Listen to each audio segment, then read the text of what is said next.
Komisi Pemberantasan Korupsi Republik Indonesia atau biasa disingkat KPK adalah lembaga negara yang dibentuk dengan tujuan meningkatkan daya guna dan hasil guna terhadap upaya pemberantasan tindak pidana korupsi. KPK bersifat independen dan bebas dari pengaruh kekuasaan manapun dalam melaksanakan tugas dan wewenangnya. Komisi ini didirikan berdasarkan kepada Undang-Undang Republik Indonesia Nomor 30 Tahun 2002 mengenai Komisi Pemberantasan Tindak Pidana Korupsi. Dalam pelaksanaan tugasnya, KPK berpedoman kepada 5 asas, yaitu 1. Kepastian hukum, keterbukaan, akuntabilitas, kepentingan umum, dan proporsionalitas. KPK bertanggung jawab kepada publik dan menyampaikan laporannya secara terbuka dan berkala kepada Presiden Indonesia, Dewan Perwakilan Rakyat, dan Badan Pemeriksa Keuangan. KPK dipimpin oleh pimpinan KPK yang terdiri atas 5 orang. Seorang ketua merangkap anggota dan 4 orang wakil ketua merangkap anggota. Pimpinan KPK memegang jabatan selama 4 tahun dan dapat dipilih kembali hanya untuk sekali masa jabatan. Dalam pengambilan keputusan, pimpinan KPK bersifat kolektif kolegial. Ketua KPK saat ini adalah Firly Bahuri yang menjabat sejak 20 Desember 2019. Diklasifikasikan lagi menjadi 7 kelompok tindak pidana korupsi, yaitu 1. Kerugian keuangan negara, 2. Suap menyuap, 3. Penggelapan dalam jabatan, 4. Pemerasan, 5. Perbuatan curang, 6. Benturan kepentingan dalam pengadaan, 3. Gratifikasi. Komisi Pemberantasan Korupsi mempunyai tugas yaitu 1. Koordinasi dengan instansi yang berwenang melakukan pemberantasan tindak pidana korupsi. 2. Supervisi terhadap instansi yang berwenang melakukan pemberantasan tindak pidana korupsi.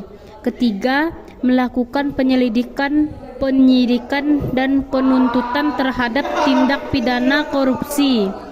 4. Melakukan tindakan-tindakan pencegahan tindak pidana korupsi. 5. Melakukan monitor terhadap penyelenggara pemerintah negara. Dalam melaksanakan tugas koordinasi, Komisi Pemberantas Korupsi berwenang yaitu: yang pertama, berkoordinasi menyelidik, menyidik, dan penuntutan tindak pidana korupsi. Yang kedua, menetapkan sistem pelaporan dalam kegiatan pemberantas tindak pidana korupsi. Yang ketiga, meminta informasi tentang kegiatan pemberantas tindak pidana korupsi kepada instansi yang terkait.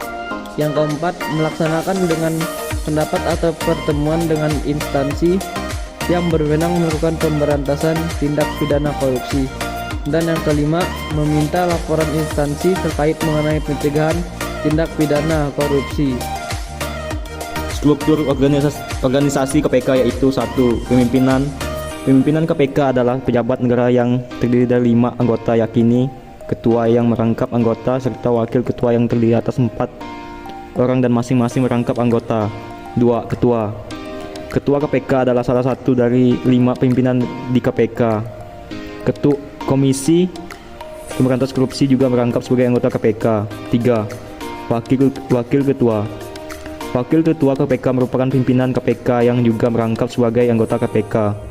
Wakil Ketua KPK terdiri dari 1. Wakil Ketua Bidang Pencegahan, 2. Wakil Ketua Bidang Penindakan, 3. Wakil Ketua Bidang Informasi dan Data, dan 4. Wakil Ketua Bidang Pengawasan Internal dan Pengaduan Masyarakat. 4. Tim penasihat. Tim penasihat berfungsi sebagai nasihat dan pertimbangan sesuai dengan kepekaraannya kepada Komisi Pemberantasan Korupsi dalam pelaksanaan tugas dan wewenang Komisi Pemberantasan Korupsi. Tim penasihat yang terdiri dari 4 anggota. 5. 5. Pelaksana tugas. Berdasarkan lampiran peraturan pimpinan Komisi Pemberantasan Korupsi nomor per 08 8/28 tanggal 30 Desember 2008 tentang organisasi dan tata kerja KPK. Pelaksana tugas KPK terdiri dari 1. Deputi Bidang Pencegahan, 2. Deputi Bidang Penindakan, 3. Deputi Bidang Informasi dan Data, 4. Deputi Bidang Pengawasan Internal dan Pengaduan Masyarakat, 5. Sekretaris Jenderal yang berperan mencegah korupsi. 1. Dimulai dari Komisi Pemberantasan Korupsi atau KPK yang bertugas dalam penyelidikan dan penuntutan terhadap tindak pidana korupsi. Berikut ada Kepolisian Negara Republik Indonesia atau Polri yang bertugas dalam menyelidik dan menyelidikan atas semua tindak pidana termasuk di dalamnya adalah korupsi. Faktor penyebab terjadinya korupsi. 1. Hukum. Sebagai faktor penyebab korupsi bisa dilihat dari dua sisi. Sisi perundang-undangan dan lemahnya penegakan hukum. Koruptor akan mencari celah di perundang-undangan untuk bisa melakukan aksinya. 2. Sifat serakah hak status manusia. Ketiga, gaya hidup konsumtif. 4. Moral yang lemah. Berikut upaya dalam mencegah korupsi. 1. Memperbaiki sistem dan memantau panduan masyarakat. 2. Pemberlakuan kewajiban pelaporan transaksi keuangan tertentu. 3. Pelaporan harta pribadi pemegang kekuasaan dan fungsi publik. 4. Partisipasi Indonesia pada gerakan anti korupsi dan anti pencucian uang di kancah internasional.